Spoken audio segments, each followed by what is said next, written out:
for joining the webinar. We'll go ahead and get started in about a minute or so. We're just going to give it about a minute just to let people join in. So we will get started shortly.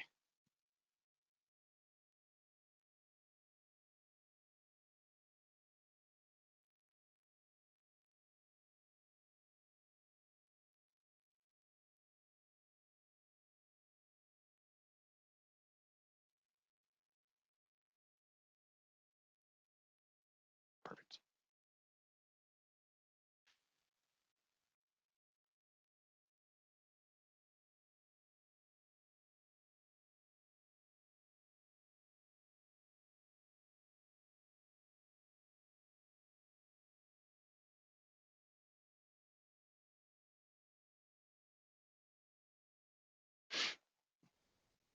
All right, well, we'll go ahead and get started. We may have a couple people filtering in, but we're going to go ahead and record this session and send it out afterwards in case there's anything you guys missed.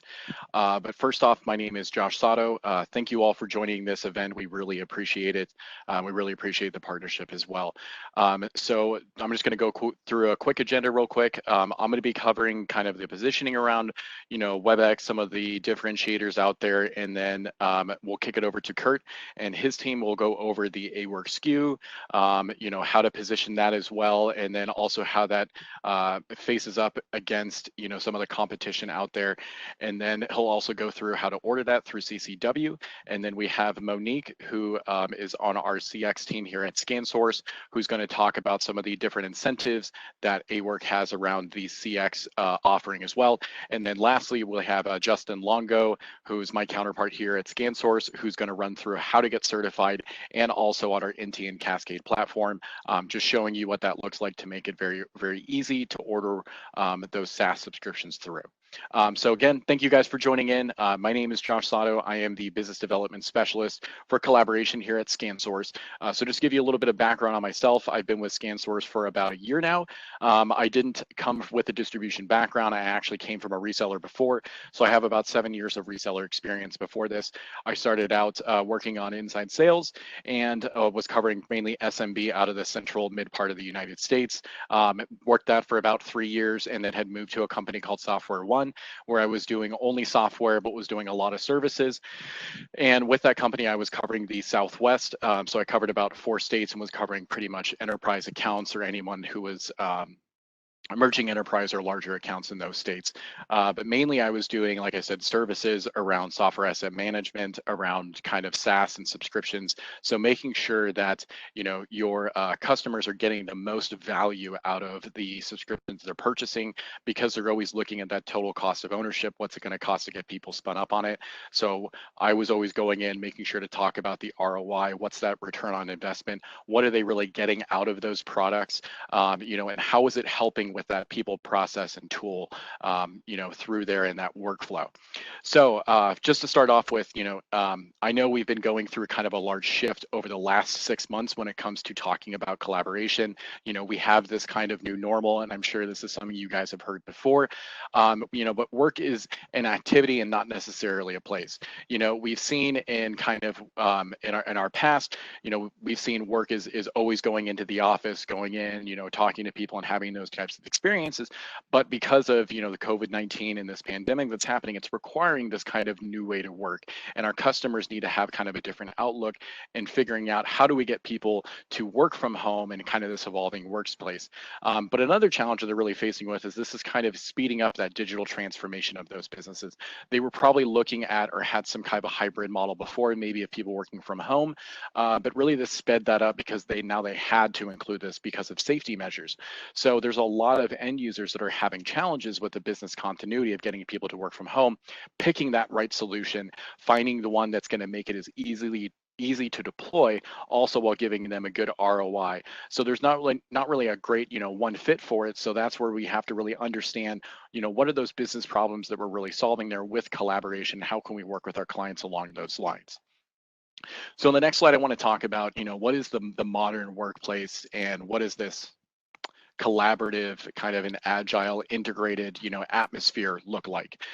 So as we're talking about, WebEx and integrating in different tools, when people are working through their normal day-to-day workflow, if they're sitting offsite, working from home or anywhere along those lines, they want to be able to use the same tools that they were used to using inside the office, or maybe as they were going into a meeting.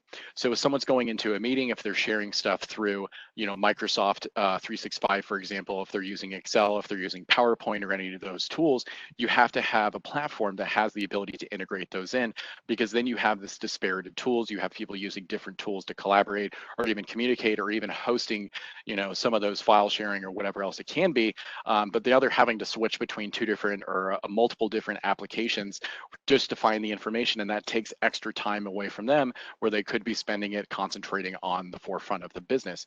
So as we talk about, Webex and Cisco, I want to make sure we bring up this kind of Microsoft interop story, right? And this is kind of one of those big integrations that's happened lately, because Microsoft is one of those larger purchases for most organizations out there. They're going to usually, a lot of their software spend is around the Microsoft stack, because they're either purchasing it for their back end, for their Windows Server machines, SQL, anything along those lines. But plus you also have the end users too, where they're purchasing Microsoft 365 and deploying that out there. But there's tools that are built in there like Outlook, as we said earlier, PowerPoint, Excel. So having those abilities to integrate in, or even having Outlook with the ability to integrate into Webex, where you're having kind of the same calendar pairing parity between the both of them, so you're making sure you're not missing any meetings. But having this kind of collaborative and agile workplace is really what they want in the flexibility of these tools. So it's really making these organizations have to kind of adapt in real time, right? Because as we've had this shift of people going to work from home, most importantly, it's how do we keep our people safe while allowing them to collaborate, not necessarily right next to each other, but while they're working from home virtually, across these platforms. And then also, not only do we help them enable and keep them safe, but how do we actually enable the workforce to continue to function the same way they were inside the office, right? So I think that's what everyone's trying to do right now, and that's the challenge that everyone's faced with, is how do we create this, company culture, environment, and workflows just the same virtually as we did when people were sitting on-prem. So those are the challenges they're faced with right now. And then additionally, as you're talking about IT and operations, they're also thinking about how do we have to re-architect, what necessarily we might have on-prem, or what resources we may have on-prem, but also how do we manage these people as they're going to work from home? Obviously, it's a lot easier to manage people as they're on a corporate network, but if you have people going to work from home or working out of a Starbucks or wherever it can be, just off-site, they have to think about the visibility, some of those pain points that come in. So these are what organizations are thinking about as they're looking for their overall collaborative solution. And the organizations must adapt to this kind of in real time because of what's happening over the last 6 months. And then just to kind of switch gears, companies are also adapting to it to stay competitive.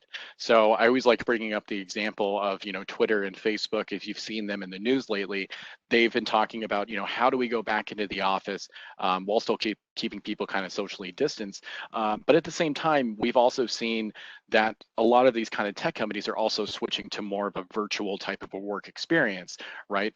So for them, it's helping them kind of digitally transform while also helping them utilize some of the real estate space that they had before. They can shrink some of their office size while they're still growing in actual employees. They're making some of those offices, where you can come in, you don't necessarily have a desk assigned to you, but maybe you have a couple breakout rooms or whatever else, or you just kind of have an open workspace area.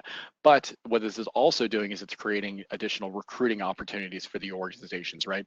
So if you have a company that's based in Silicon Valley, the cost of living is going to be a little bit more expensive than it is going to be in, let's say, other parts of the country, maybe the Midwest, or I know for a fact that I'm in, Arizona, so I know the cost of living is a little bit cheaper here than it would be if I was living in California. So for a company there, they can then, open up those kind of geographic locations to be able to recruit people in other areas. So they're kind of broadening their recruiting pool as well. So they can reach out to people that may not live in their direct headquarters or geographical location, but they're still able to recruit people from outside the organization. So ScanSource, for example, I believe, we do that, and we do it very well, because we do have our headquarters in Greenville, North Carolina, and a majority of my team and our Cisco team does sit there, but I'm in Phoenix, Arizona, and Justin, who's my counterpart, is in Philadelphia. So a lot of times when we're talking to each other, it's always virtual. I think we may see each other about twice a year when it comes to in person, but we're always doing things virtually, but we're always on the phone with each other, having these face-to-face communications, and it's making it a lot easier because it's almost like we're sitting in the same room with each other. So this is another slide that I always liked using when I would take it into my customers and just kind of talk about them. This isn't a Cisco slide whatsoever. It's just something that I used to use when I would go out and talk to kind of the C-level executives or directors or whoever's making the buying decisions, right? Because I want to make sure that they're understanding that I'm not just trying to sell them this product, this tool. I'm trying to solve business problems for them. I'm trying to help them engage their employees more and help them realize this value out of it a lot faster. So I like showing them this slide because it was done out of the UK, but a lot of it transfers over to the United States workforce, and at least how generations like to work. So as we see, you know, this kind of shift, we're seeing a lot of baby boomers start to kind of retire. You know, Generation X is kind of that next group that's going to be going through and getting going through retirement, and then you have Generation Ys and Generation Zs. You know, and Generation Y making up the bulk of it, and then Generation Z is kind of coming into those entry-level jobs right now. But one thing I always liked pointing out was really just, you know, the preference when making financial decisions. It's still that face-to-face, it's still that online kind of experience, no matter really who we're talking to. So nothing's really changed for the most part. People still want to have that personable experience. So having that video capability, having good HD video, something that you're able to almost feel like you're in the same room with someone, is creating that kind of experience that's going to help you get stickier with your clients. And it's also going to help, you know, your end users, if they're talking with anybody, having that video too helps them just get their point across a lot easier and a lot more effectively. So I always like using this because it also helps us engage our employees too and make sure that they're more engaged in their workflow and their time, because they're able to have these virtual conversations with people and still have that face-to-face interaction with them. And that's another important part of what's being challenged right now within these organizations, is this employee engagement kind of challenge. So we've seen some of these numbers come over the last 5 years, you know, from 2014 until 2019. And Gartner had actually done this study, and they did kind of two different groups that they wanted to study here. Is they had an intent to stay, and they also had a discretionary effort group. So the intent to stay group are really those people who you know, have taken steps of looking for different jobs out there. You know, they're putting stuff out on LinkedIn, they're posting their resume places, maybe they're taking new calls for new jobs, but they're actively pretty much looking for a job is what I would consider it. So this intent to stay has really gone down over the kind of the past you know, 5 years by about 5%. So those people just aren't as engaged, right? And then as we see this discretionary effort, that talks to those employees that are willing to go above and beyond the normal call of duty. You know, those rock star employees that, you know, every organization loves to do kind of call outs on. We've seen this kind of go down as well over the last 5 years. So it's, how do we create this engagement as we go into this kind of digital transformation in this virtual space? Because we're not having people in the office, you know, they're not engaging maybe necessarily with each other, you know, the same way that they would if they were in the office. So how do we keep them engaged? So what Cisco had done is they kind of have this engagement model of what really creates it. So it's creating that same physical experience, you know, it's creating that workflow, and that's going to give them the best experience overall. So what is this good physical experience? That physical experience is going to be, what's that virtual experience, right? So it's that superior HD video. It's going to be best quality audio, so you're getting it just like they're sitting in the room, and then intelligent digital camera tracking. So if you're sitting in a room, you know, with a Webex device or something along those lines, and you're talking, or you have multiple people, it's able to switch, you know, intelligently between those people talking. So then it's almost like you don't have to do anything on your side. You don't have to think about anything. It's just like you're sitting in a virtual meeting, and the meeting's controlling everything else behind you. And then as we talk about the actual workflow, so let's talk about people, you know, working through their challenges of their day-to-day workflow. So you want to make sure that not only are you having it secured, but you want it also simple and easy to share that content. You know, end users don't want to spend a lot of time learning a new platform. They need it to be intuitive. They need it to be easy to use. You know, I always kind of had jokes for my IT crowd that you couldn't patch end users or stuff like that. So it was always kind of a joke for them. They just wanted it to be as simple and as easy to use, something that they can pick up. And that's what WebEx really gives them. A lot of people have used the platform before, they're familiar with it. And as well, from an IT standpoint, if people are sharing intellectual property, for example, or they're working on projects, you want to make sure that all that information stays within the company's, quote unquote, four walls. You don't want to make sure that none of that data is leaving, none of it's leaking, or people aren't getting a hold of your actual intellectual property, because that's real dollars and cents that could come back to hurt the actual company.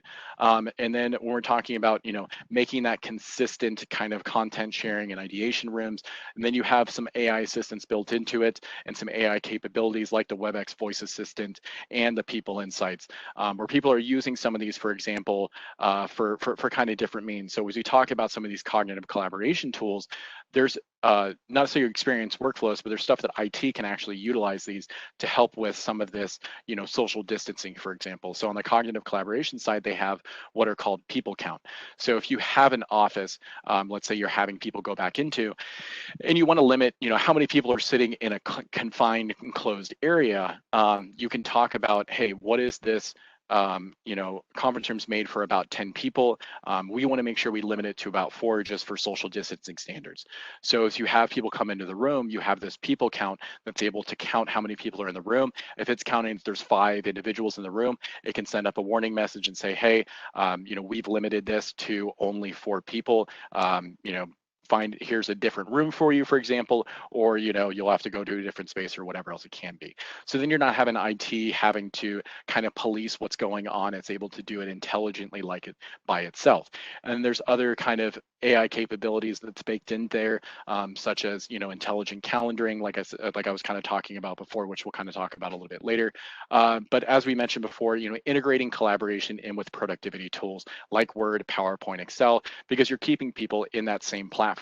They're able to workflow through everything within that same platform and have that same experience and not have to switch between all these different applications. So just looking at, how can our users be productive wherever they're working, whenever they're working, and really on and through this kind of WebEx platform as a single pane of glass. So it's not just this messaging platform where people can chat back and forth. It's not just a calling platform where they can call and kind of talk to each other, but it's a full workflow platform where they're able to do almost all their business through. So I know for a fact, just me working here at ScanSource, I used to live and die pretty much all by email. I used to live in my email all day, and I was having a tough time keeping track of threads, who's here, what's going on. But now that I'm on the Cisco team, we've been utilizing our WebEx platform a lot more, and I'm able to keep track of all of our projects we have going on because we have specific spaces for them. If something new is added in, it stays right there. If anybody's adding any documents in, I can go straight to it. I can search it. So it's creating this easier environment for me to get into, because when I wake up in the morning, just kind of like this, I can jump into my messages and see what people are doing or what's kind of new or what maybe I need to get on top of. And then if I need to, I can launch some of those meetings straight into a call, and then we can meet with each other to talk about it or kind of even share stuff and review those action items. I have intelligent scheduling built in there as well. So if I need to schedule something with them, I can. But most importantly is kind of this whiteboarding opportunity, because we can't be in the office with each other. We can't be that close to each other. So whiteboarding becomes a challenge. And when I used to do selling, I always liked using whiteboarding because it does a good job of kind of laying out, hey, let me understand your organization. Let me break down what teams kind of talk to each other, or whatever else it can be. So having these abilities to do those whiteboards on the calls, if I'm a salesperson, or even as I'm talking with, Justin, for example, and we're working on projects, we can jump into a whiteboard meeting and kind of whiteboard things out as we want to, even though we're sitting, thousands of miles apart from each other. And then, just talking about the collaborating your way, and it's kind of the same message that I've been saying before, just integrating, this WebEx platform is going to integrate your meetings, your calling, and your messaging all into that single pane of glass. It's going to make it very easy to share. You're going to have very easy integrations. But as I was saying before, you have the centralized management of Control Hub, which is a single pane of glass for you, for your IT team to be able to deploy, manage, and support this unified application, right?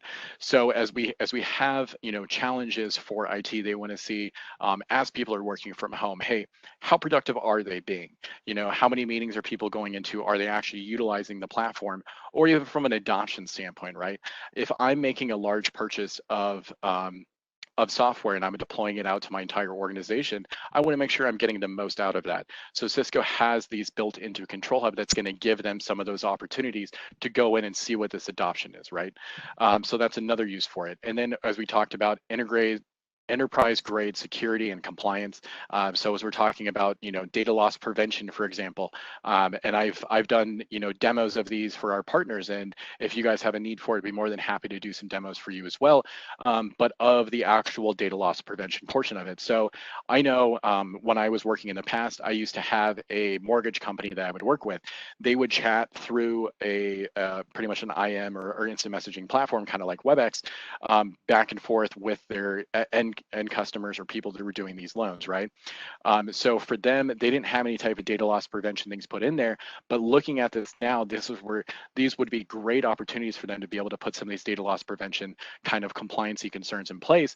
Because if someone's trying to share a social security number, for example, or whatever or even a credit card number or whatever it has to be with somebody that's outside the organization, that piece of software is actually able to intelligently realize, hey, this isn't supposed to go to this person, and we have this data loss prevention kind of rule set up in the background, so it's automatically going to delete that message before it even gets to that end user. So just those kind of extra little pieces that are put in place are really great to talk about some of these differentiators, because security becomes a big challenge as we have people going to a work from home. And then talking about these integrated devices, right? So Webex, we do, they do have an integrated devices. They have their own device list, like the Webex boards or whatever, or the room boards or whatever else it comes down to. Or as we're talking about some of these kind of better experiences and lower total cost of ownership, let's say you have an organization that maybe is utilizing Webex, but maybe some of their organization or a certain team, really likes using Microsoft Teams, or they have used it in the past, or we purchased a company, who really they don't want to switch platforms. They're really used to it, but the company that before was previously on Webex, you now have the way to kind of integrate in those devices together. So as we're talking about Microsoft, for example, you can launch meetings onto any of the Webex platforms and kind of vice versa. But as we're talking about, the RoomKit Mini or the Room USB or the Desk Pros, if you have people that are utilizing those, they do have some USB pass-through. So if you have any organizations that are using Zoom or have a conference room maybe that's open to vendors or other people that come into the organization, they're able to utilize those same devices, with their Zoom meeting or whatever else has you, and they're still able to utilize some of the Cisco kind of AI features that are built into it, like feature tracking, speech tracking, and anything along those lines. So they're not kind of that one-trick pony. They're opening up the platform to be able to utilize in multiple different ways, so you could realize the value of that a lot faster. Excuse me. And then next, just talking about these new AI-driven scenarios. So I know we kind of talked about a little bit about the AI assistant, kind of whiteboarding and scheduling, but there's some intelligent scheduling that's also built into it too. So I always like kind of talking about this story because, for an organization, let's say that's looking to lower their carbon footprint, for example.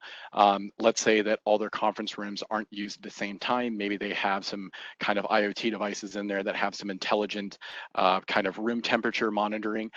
So if somebody's, leaving the room, it can shut off the air because it doesn't have to keep it cool because no one's going to be in there. But as you have, sun rising and setting or whatever on certain parts of the building, as somebody's saying, hey, I want to book a meeting, in this building, but let's say it's on the side where the sunset happens, and that's going to be a warm room, it can intelligently say, hey, this room on the other side of the building's open. Do you want to use this one instead? Because maybe someone just left that meeting, or maybe it's already cooled down for them. So you're able to save some kind of dollars and cents there too. And then additionally, as we're talking about this, kind of pandemic and ways to help out our customers kind of through this, you can use the intelligent scheduling to kind of understand, I don't want people going into back-to-back meetings with each other without, facilities being able to go in and maybe clean, that conference room. So if you have people booking back-to-back meetings, it would be able to intelligently move that meeting to another place by telling them, hey, we don't want you kind of in the same room right after someone at the same time without having it cleaned. So it's able to do that intelligently by itself. You're not having someone kind of policing or monitoring on the back end. And then as we talked, security is a large challenge right now because of people going to a work from home. So understanding, what are those security challenges and what does it look like from our customer base? Looking at the end user versus what corporate IT wants, you want the end user wants to be able to have open collaboration. They want to be able to access from anywhere. They want it to be fully searchable. They want it to be as good as it can be, and cloud managed and integrating into whatever apps they want to be able to integrate into. And then on the corporate IT side, we see kind of a different story. We see them wanting it to be a secured platform. They want to make sure that they have the compliancy, it's being encrypted, and it's going to be a true enterprise type of product. So that's something that Cisco definitely pays attention to. They build every single one of their kind of architectures, whether you're talking about networking, collaboration, or Meraki or any of them, you have security that's built in natively to them. So that's going to be kind of a solution there, and they kind of keep that as the baseline there because they want to make sure that because this is an enterprise application, it is going to be secure, from the get-go. It's going to be secure as soon as you get it. You're not going to have to worry about anyone trying to, steal anything or hijack anything along the way. But that being said, there are other pieces that do go into kind of security and go into this whole work from home and this whole story as we talk about it. So, organizations are always looking at all these different solutions. They're looking at connectivity. They're looking at security when it comes to kind of on top of collaboration, because those pathways, those data has to go through all those kind of devices too. So if you're, just selling some of the collaboration into your partners right now, you could always open up that story a little bit by talking about security, by talking about the connectivity and how those people are collaborating on it. So for example, if you have people working from home, you want to make sure that whoever's maybe going to a work from home or going to work out of a Starbucks or is maybe traveling a lot, you want to make sure that they have a lockdown device. So you can provide them with, a VPN like AnyConnect from Cisco that's going to help them make sure that they're on a virtual private network. And then, Duo, for example, is going to make sure that no one's able to kind of spoof their credential logins and login through the computer. It's going to make it so it's only that user who's going to be able to log into it. And then from a connectivity standpoint, for example, if I'm a high-level executive or anything, and I can't afford to not be on meetings, I can't afford for my ISP or any of my data to get dropped because it's very important meetings that I need to be on. So I know for myself, for example, when I was working from home for like the first 2 months, when all this kind of stuff came down, I had large challenges with my ISP because my network literally went down to a crawl to where I couldn't even have any type of video over chatting. So I would have to go back and forth with my own personal ISP. They were trying to blame it on my house and the splitter and whatever else was going bad. Come to find out after 2 months of dealing with, customer service, whatever else, it was a note on their side. So during this time, I even had to use my mobile hotspot just to be able to, get onto meetings and have this kind of face-to-face interaction. So if you have people that have those challenges, or even C-level executives that can't afford to really do that, giving them kind of a Meraki failover connectivity, that's also a solution for them as well. So, ways to kind of think about how can we help our end users and solve these business problems for them. There's other pieces to it that also fit over kind of the collaboration piece. And this is what I want to talk about when we're talking about supporting all the work from home personas, right?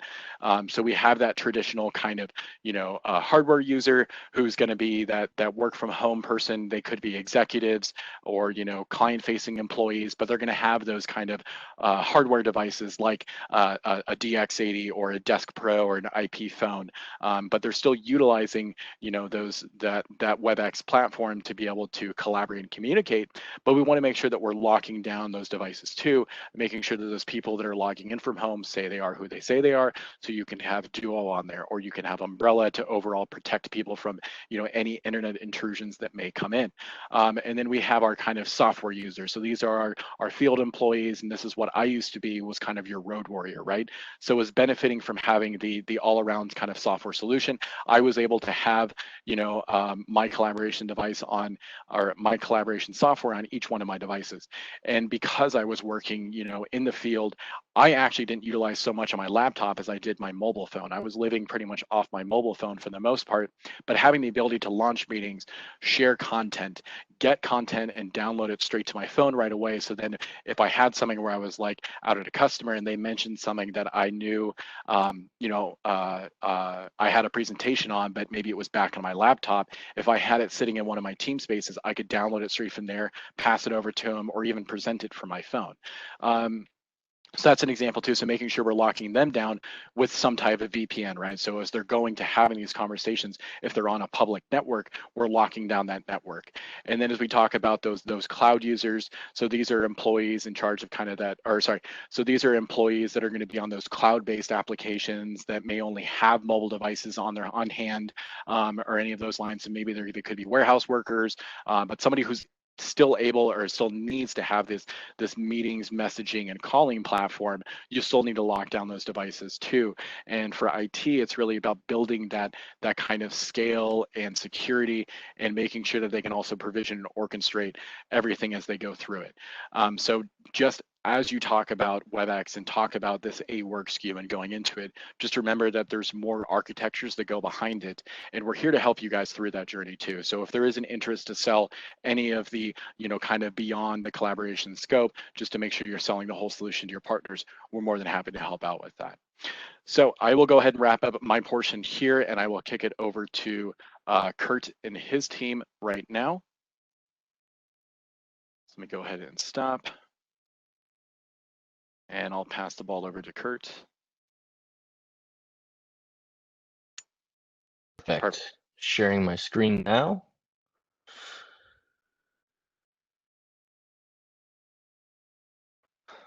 All right.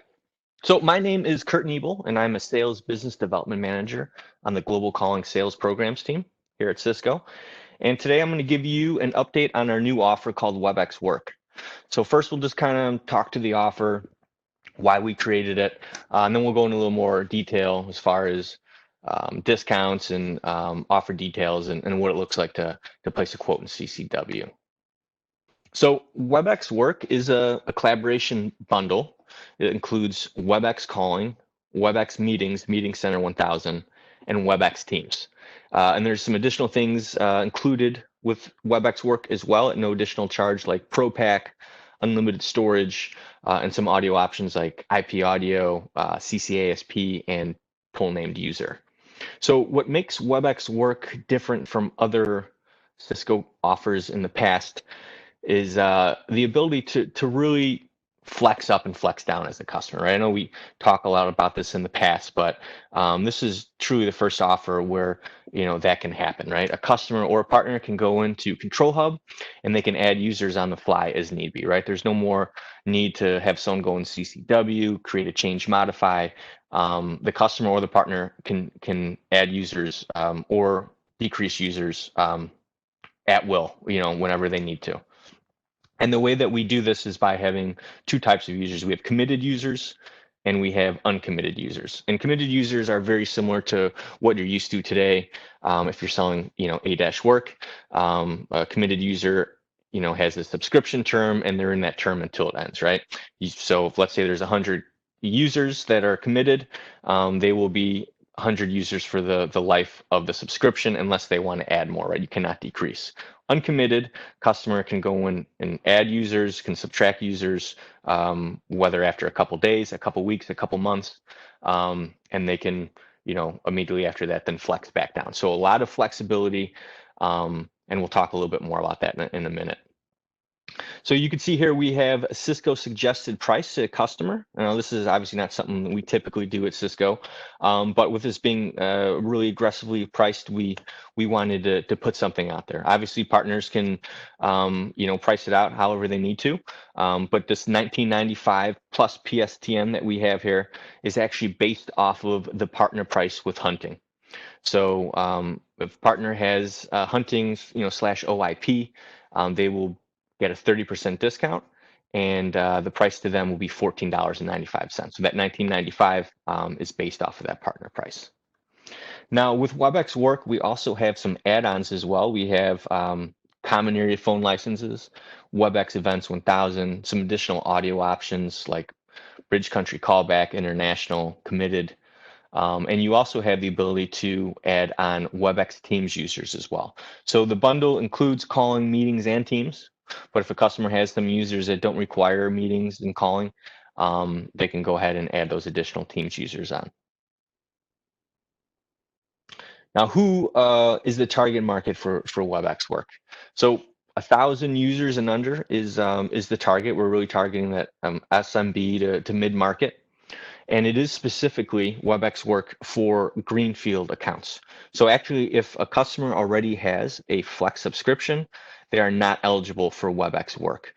So, we'll talk a little bit more about who's the right customer, but that really is the target greenfield.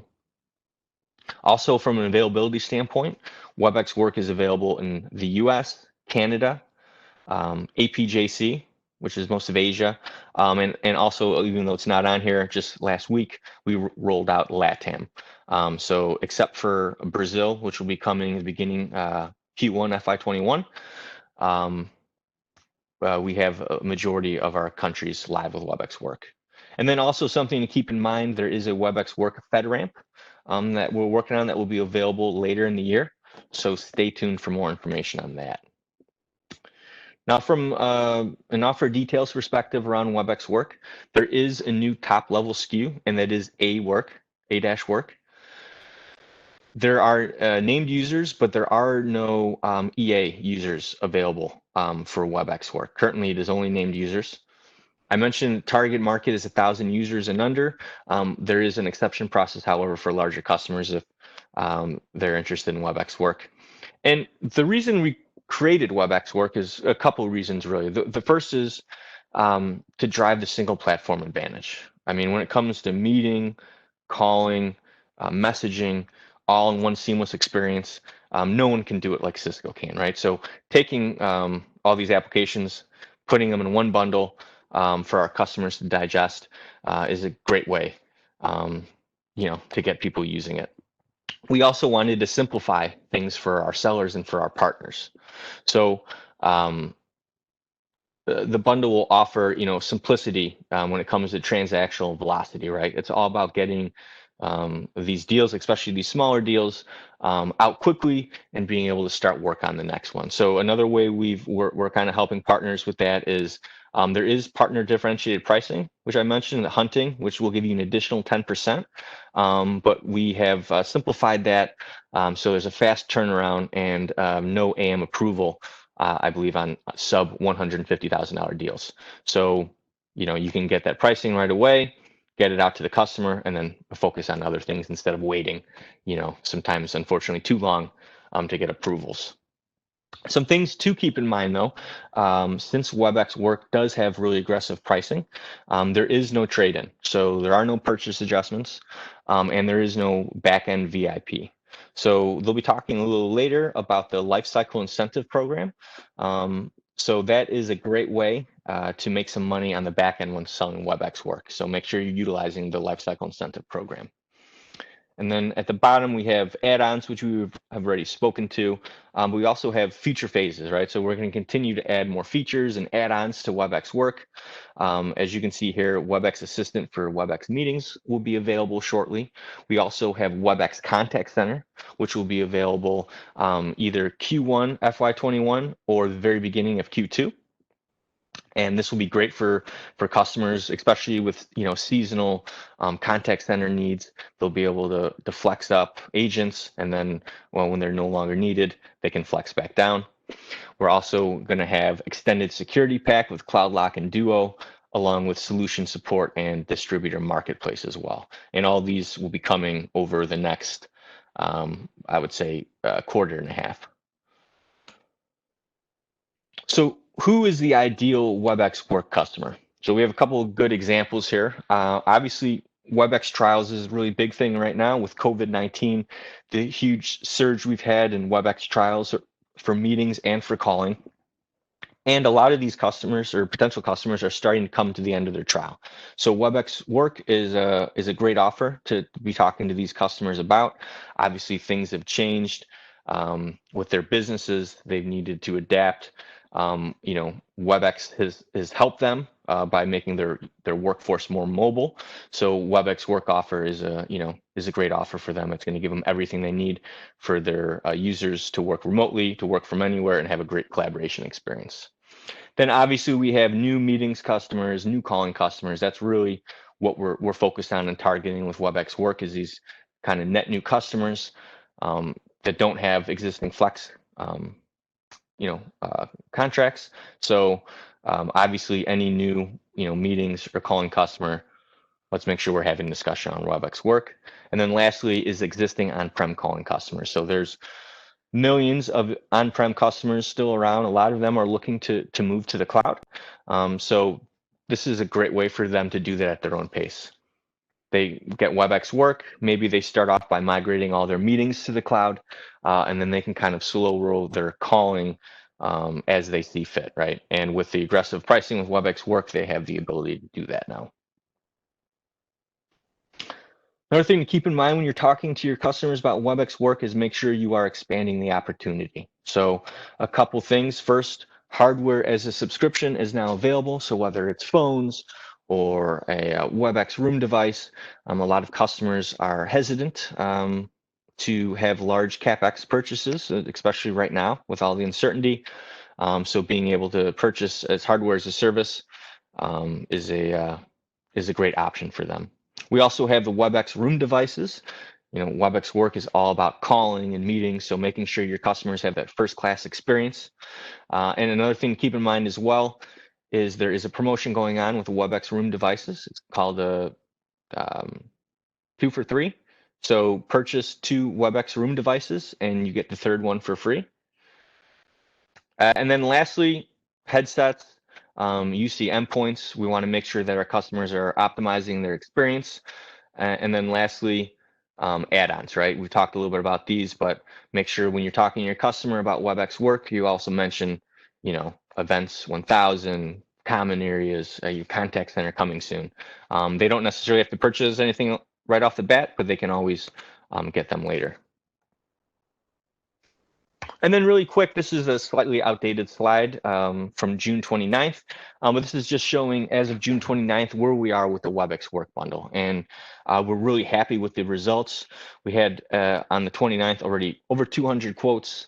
Over 100 partners had already quoted Webex Work, which is fantastic. And you can see the different regions have been bringing in opportunities. So a lot of momentum with the Webex Work Bundle, and we're excited about it. For the future. So if you haven't had an opportunity to quote Webex Work yet, it'll be coming soon, and hopefully we'll be able to add the statistics to this list in the future. Now we'll talk a little bit about the Webex Work discount structure. So we wanted to simplify the discounting structure from a collaboration standpoint. Obviously, previous discounts there's been more tiering to them. They've been a little more complicated. So the Webex Work, there's 2 tiers, right? There's one partner standard discount. You can sell Webex, you can sell our Webex Calling, and you can sell Webex Work. You're going to get that 20% discount. And one partner will be eligible for OIP/hunting, which will give them an additional 10 percentage points, and we'll put them at 30% off. And that is where that's based off of the $19.95, the Cisco suggested price, right? So yeah, it's 20% discount or 30% discount, and the partner that uncovers the opportunity is going to get that additional 10 percentage points. We're getting a little more granular. We can see A-Work at the top. You have committed and list price of $21.35. With the 30% discount, you can see you're at $14.95. You also can see uncommitted underneath at $23.50. Something to keep in mind with uncommitted, though, is when you're actually quoting it in CCW, it's not going to populate with the monthly cost, right? It's going to show a daily rate. So we'll walk through that in a little bit, but something to keep in mind, there is an increase or a 10% kind of additional cost for uncommitted because of the flexibility it offers, but you'll never see that $23.50 when quoting it. It'll always be the daily rate. And then other than that, you can add Webex Teams messaging as well. And at the bottom, you can see a couple different audio options when we're quoting in CCW. Something to be aware of is there's not just one Webex Work SKU. There are SKUs for each individual audio option. So if you select to add an audio option, there's going to be a SKU that's going to have that audio option included. But as I said, we'll talk to that briefly. Now, how does Webex Work compare to previous named user Flex offers we have had? Obviously you can purchase a la carte within Flex, which is, can be expensive. There's also another meetings and calling bundle that's been available, small deal accelerator. But from a price standpoint, nothing really compares to Webex Work at $21.35. And on top of that, just the additional features that you get with Webex Work, right?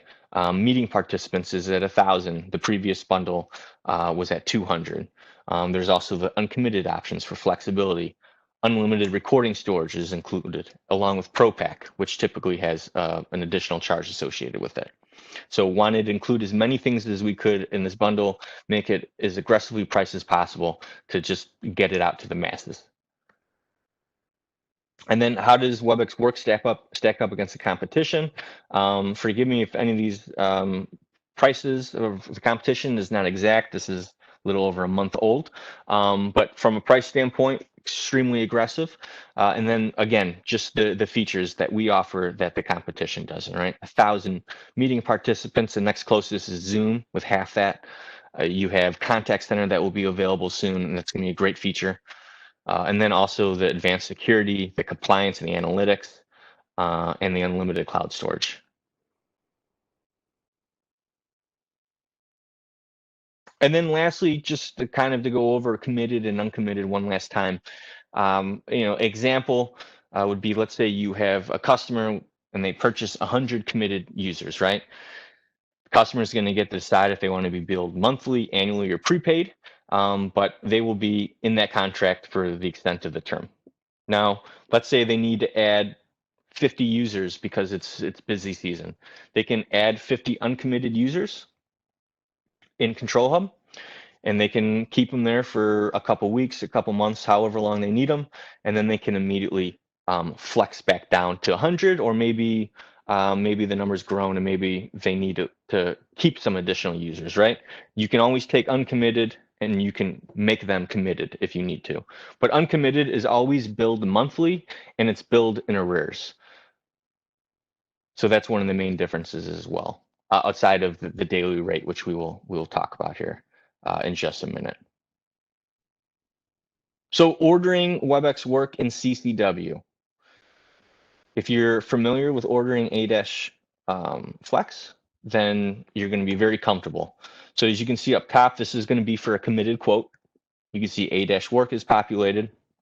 You still need to select the term lengths needed, and you still need to enter the billing frequency, so prepaid, annual, monthly, all very similar to what you're probably used to. But we see a couple changes here when we're talking about committed and overages. You can see on the right-hand side, we've selected committed billing, 50 users, selected Webex Calling for VARs. There's also Webex Calling for SPs. And then you have the add-on audio options, right, with the fixed rate plans. We've selected meetings, bridge, country, callback audio. And you can see the SKU on the left-hand side that's circled by the blue box. You can see the bundle is more than we discussed, right? Price is $21.35. But here we have $25.35. And that's because this SKU right here is actually incorporating the Webex Work bundle and the meeting bridge country callback audio. So if you were to select, meetings bridge country callback plus toll-free US and Canada, you get a different SKU here with a slightly different price. And then underneath that SKU, you see an overage SKU, the usage SKU. And that is the cost per day if it were an uncommitted user or if there's actually an overage on the committed. So that would be your daily rate. Something else to keep in mind with committed, here we have the ability to add add-ons like additional team message users, device registration, Event Center 1000, and you can see on the left-hand side, you'll see the populated SKUs, but then you will also see an overage SKU underneath each one of those. You are not being charged for those unless you actually do, go over, right? So that's just kind of giving you an idea of what that will come out to. And then from an uncommitted standpoint, it's, process is very similar, but if you look on the left-hand side, you're not seeing the regular bundle SKUs with the monthly cost. You're simply seeing the daily rate.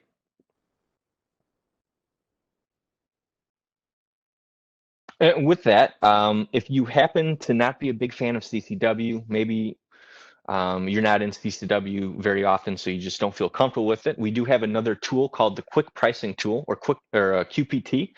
This is really geared towards the small to mid-market, customers or opportunities. And Webex Work is now available for quoting, but outside of Webex Work, there's the whole, all different sorts of collaboration products that can be sold along with networking and security.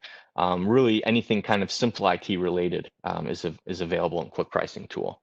So if you're not familiar, if you haven't checked it out already, if you're interested, you can request access by emailing qpt-ww@cisco.com, just with your company name, email address, and they'll get you set up. But go check it out. It's a very intuitive, simple site to use. And as I said, if you're not a fan of CCW, you now have an alternative. So with that, that is all I had around the Webex Work. So I will pass the ball back to Josh. Thank you. Awesome. Thank you very much, Kurt. Appreciate it. All right, I'll just share my screen real quick. And I'll kick it over to Monique Hodges. Is it showing the right screen there, Monique? It is. Perfect. All right, take it away. Thank you, Josh. So hello, everyone. My name is Monique Hodges, and I am the Partner Success Manager on the Cisco team at ScanSource. So as the Partner Success Manager, my role is to help manage the success of your customers. So I work closely with you, the partner, to build out a customer success practice or to accelerate your practice if you already have one in place. Next slide, Josh.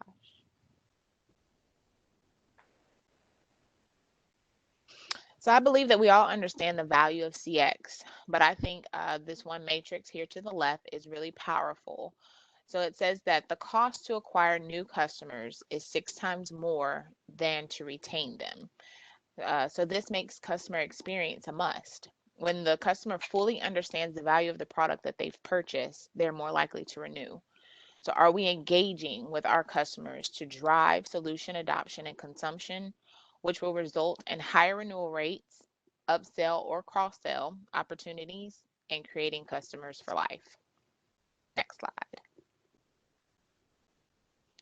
So we're going to go ahead and take a look at the incentive program designed to help partners monetize their practice.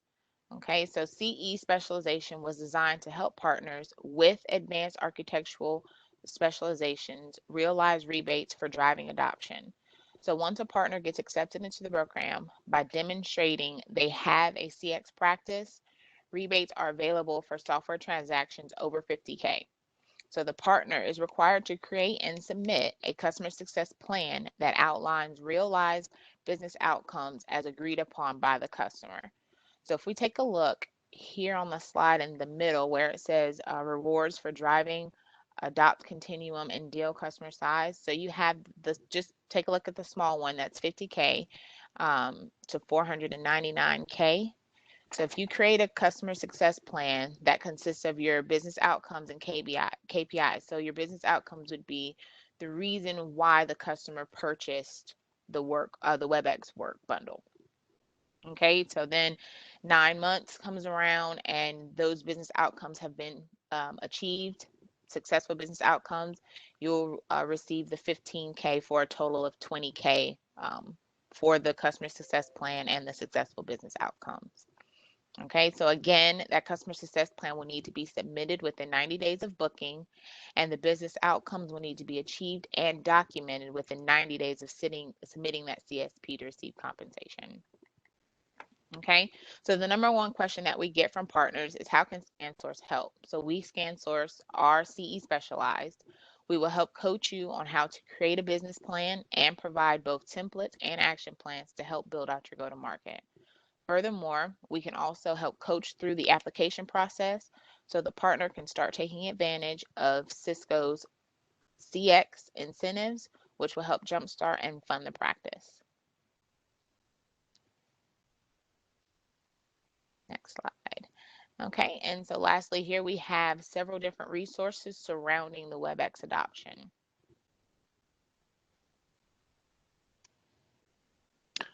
Perfect. Thank you very much, Thank Monique, you. for delivering that. So next, I just want to talk about some of the WebEx trials. So I know, Kurt had mentioned it before. A lot of these trials are coming up to kind of their end dates because they were started about 90 days ago, or at least during that time. But just to kind of high level show, Cisco had showed that they had actually fired up about 29,000 different WebEx trials, kind of support this COVID-19, via partners and through their sales teams. So, thank you to the partners that are going ahead and doing that and firing up these trials for those people. But as they come towards this kind of expiration date, it's very important that we talk to those end users that are doing those trials to make sure they're getting the most value out of those trial license. If they're getting value out of them, then they're more likely to convert those licenses over to a paid license. And as we heard from Kurt before, maybe they could look at going into an A-Work SKU. Maybe they're looking at calling, or maybe they're looking at replacing an aging on-prem PBX system or whatever else it can be. These are solutions that we can bring up to them and say, hey, we're very competitive in the space. Or you can always go into them if you do offer some of the other, calling partners or vendors out there. You could always go in as kind of that partner agnostic, and say, hey, let's find the best tool really for you. But looking at this WebEx kind of trial lifecycle, it does last 90 days that you do have in there to be able to modify, extend, or terminate those. After that 90 days, you do have another 30-day grace period. It's not like it's going to end completely on that 90 days. So if you do have some customers that are extending over, you do have kind of a 30-day grace period, and you also can extend that too. There is a process for that. If you guys need to see that, just let us know. But pretty much after that 120 days, that trial will terminate, and then they will be transferred over to the free WebEx and the free Teams version. One thing that is very important to note on this is that the customer data is going to be purged and non-recoverable. So just keep this in mind if you do have people up on those trials, just because, if they're utilizing those spaces, or they have people that are maybe utilizing those spaces to work on projects, and they don't want to make sure that they're losing any information, if they're saving anything in there, if they do let this trial expire, it is going to purge that environment. But they will get notification emails as well, and the partner will too. So make sure you guys keep an eye out for that. But during this time, it should be something where you're talking to them about, hey, do we have like a 30, 60, 90 plan around converting these licenses? So that being said, we did develop a 30, 60, 90 kind of plan on converting some of these WebEx trials. So we should have this completed and back from kind of our printer within the next couple of weeks. So if that is of interest to you guys, it is something that you can, put on kind of your paper and, give out to your actual people and internally, also your salespeople. It gives them a great kind of follow through of kind of the 30, 60, 90, including a kind of a baseline polling of before, going into those end users and finding out how they're using the platform versus kind of measuring at the end by going in and pulling them again and seeing who's improved, what kind of that story looks like now. Is there any pain points around it? So then that's also a tool that you can take back to that decision maker and say, these are some of the benefits that you got out of it. You were able to use this for free, so you've already noticed the value in it. So it's more likely for them to be able to purchase it then than it is for them to be able to say, hey, well, let me look and see what else is out there, because they were looking to spin things up quickly, and this was a solution for them and a platform for them that worked effectively. So let's say you do have, a new subscription service setup that you guys did through, let's say your Control Hub, and you actually had some trial users. So what does it look like when you're trying to convert those trial users? So since you had done that setup through the Control Hub, all you really have to do is do a CCW or CCE order, based on the services they want set up for that new subscription, and then it will automatically tie that back to those subscriptions. So all you have to do is when you go through and you're going to convert it, you'll just look at the WebEx meeting site. If that domain name or whatever else it is the one that they want to continue going forward with, you just keep this box checked and click on to next, and it will go ahead and set everything up and provision on that side. If you do not want them, or if they want to pick a different domain than the one that they used on the trial, you uncheck the box and then move on to the next one, and they could set up their own site with their own code. So there is a full guide as far as how to convert those licenses, how to extend those licenses. Just for time's sake, I'd include on the extended portion of it, but I just wanted to talk about how to convert those. If you guys do have questions on those, feel free to reach out to myself or Justin at askcollab@scansource.com. We'll be more than happy to answer any questions for you. So for this next section, I will go ahead and pass it over to Justin Longo, who's going to run through on how to get authorized, and then as well on the Inti platform too. Thank you very much, Josh. Hey, everybody. My name is Justin Longo. I'm the supplier business manager for ScanSource on the Cisco collaboration team. Like Josh said, I am his counterpart on the other side of the country here. Really quick before I get into the authorizations and the Inti platform, I did want to touch on a couple of important things and kind of reiterate what Kurt, Josh, and Monique were talking about. First and foremost, we understand that the Webex Work platform is a new offering from Cisco. And it's likely that maybe your sales team would need kind of a refresher on Webex or getting up to speed on the Webex Work offering. For that type of a thing, please reach out to Josh and I. We're more than happy to get in front of your sales team and train them and make sure that everybody's comfortable selling this. Another thing that Kirk touched on, and it's very important, is that the Webex Work SKU is actually a paradigm shift from all the other types of Cisco offerings that we've looked at in the past, in a sense that there's no VIP on the back end. So you're not going to get those rebate dollars after you sell a Webex Work SKU. And that's really where that customer experience becomes very profitable and very important for the profitability of selling this. So get with Monique. ScanSource has a full team built around that. Monique leads the charge there. Make sure that you get certified to sell that and understand the processes to make sure that you're being as profitable as you can on selling the Webex Work SKU. So as we dig into getting authorized here, in order to sell the Webex SKU, you have to be fully collaboration Webex authorized. So first and foremost, you need to be collaboration SaaS certified to sell the SKU. Secondly, you have to be Webex Calling certified to sell the SKU. So if you're on this call, you're collaboration SaaS authorized. Congratulations, you've passed the first step.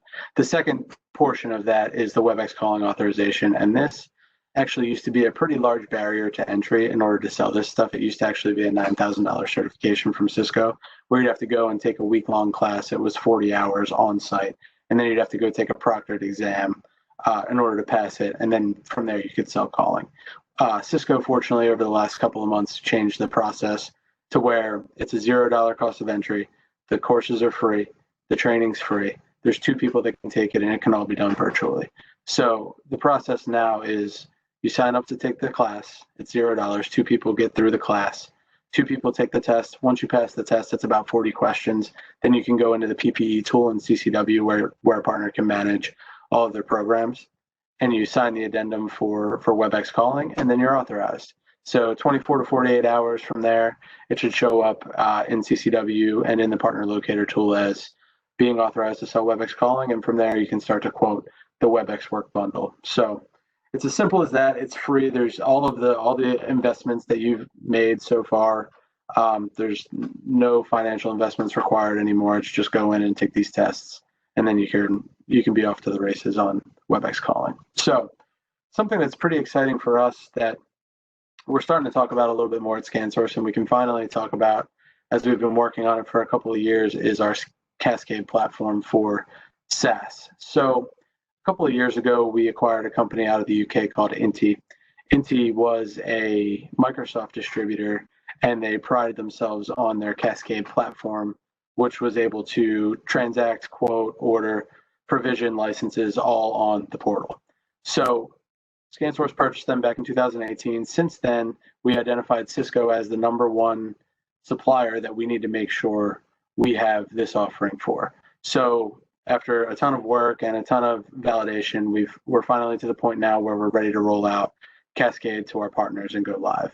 A few of you on the call, I was looking at the attendee list, have been helping us with the beta on this, and we appreciate all of the work that you guys have done to get us to this point. But 6 weeks from now, we'll be able to go live. So with that, I'm going to go ahead and show you a demonstration of the portal and kind of where we're at. Again, there's still a pretty large roadmap on the portal, and everything is definitely not done and in its final form as of now. but we're definitely getting there, and the go live date is going to be pretty frictionless as far as what the platform can do as of right now. So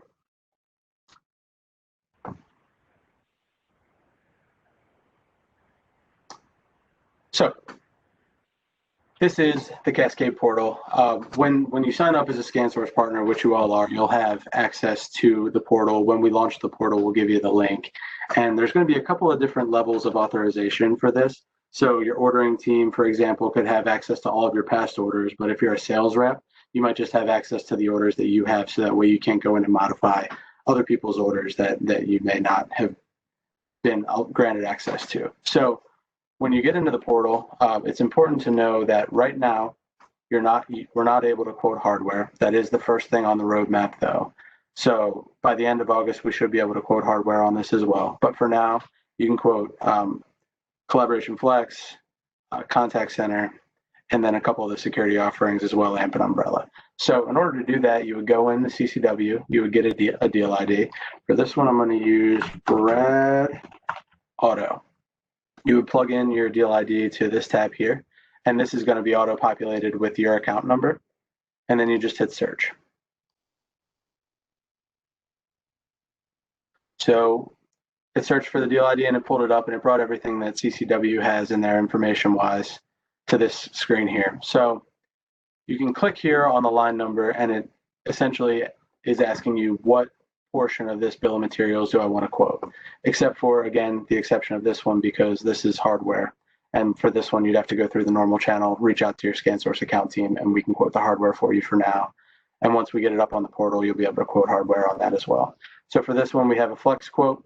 We also have an Umbrella subscription, and you can come here to download and click that. It's going to pop open this file here.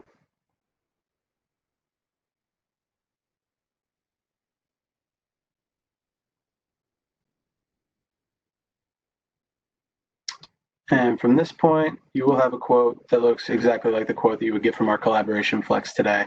And it happens instantaneously, which is nice. So at ScanSource, we're going to be reallocating a lot of the resources that we have working on things like doing quotes for you to doing things such as teaching you how to operationalize the Collaboration Flex process, or how to find new leads, or how to position it, kind of like what I was saying that Josh and I can help with. So we're going to be able to kind of focus our resources on doing things like that, as opposed to spending all of our time quoting, which is going to be really helpful for growing some of this collaboration business.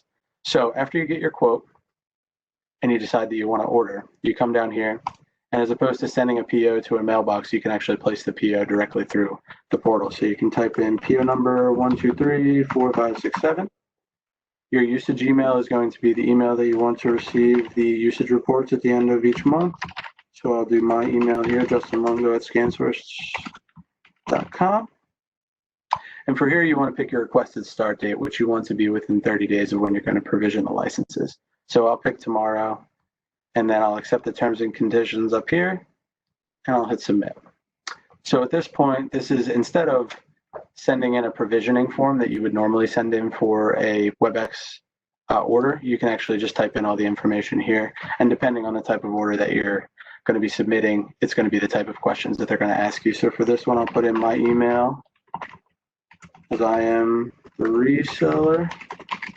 I'll put in my first name, my last name, and then my end customer email address. So I'll just put josh@scfc.com as an example. And for this one, if you were doing a trial, like a Webex trial or a security trial, you would actually put the trial ID in here, and that would convert the trial for you. In this case, there isn't one, but we'll go ahead and submit the order.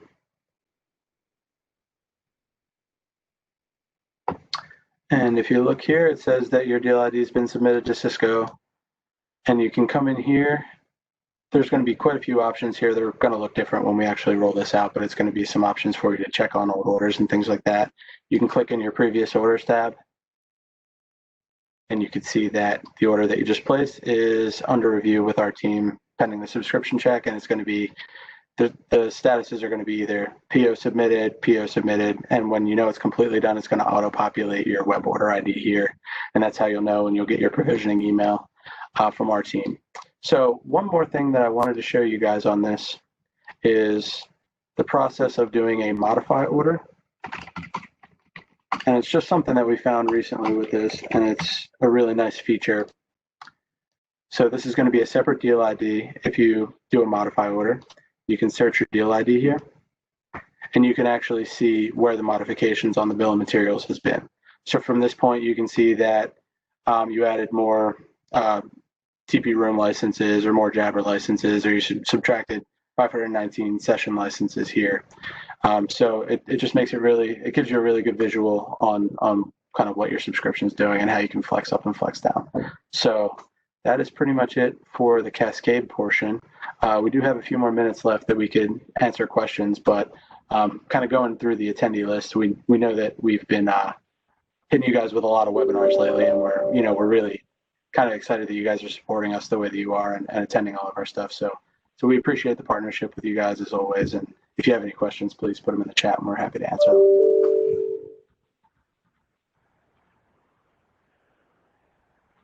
Definitely. Awesome. Well, thank you guys, for jumping on. Thank you, Kurt, and, his team for jumping on the call as well and helping us run through the A-Work SKU and kind of how to position it as well. But again, just as Justin said, thank you to our partners for joining in. We definitely appreciate it, and we're here to support you guys, whether it comes down to helping you with these or anything else on the Cisco platform. Feel free to reach out to us. We're more than happy to help. But if there's no other questions in chat, which I'm not seeing, feel free to follow up with us offline. If you do have any questions, you can always send them over to askcollab@scansource.com. That comes over to Justin and I, so we'll go ahead and get anything answered for you. But once again, thank you guys for joining in. We definitely appreciate it. We'll give you some time back in your day. And I hope you have a great rest of your week and stay safe. All right, thank you, everyone. Thanks, everybody.